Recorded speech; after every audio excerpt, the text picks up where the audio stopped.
Drone టెక్నాలజీతో ప్రత్యేక నిఘా, ప్రజల కోసం ప్రత్యేక భద్రత. సిఐ కృష్ణ భగవాన్.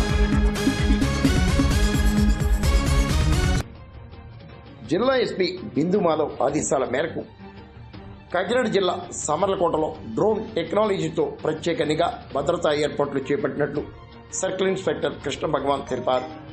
మంగళవారం సామర్లకోట పట్టణం పరిధిలో డ్రోన్ టెక్నాలజీ నిఘాతో పరిశీలన చేశారు.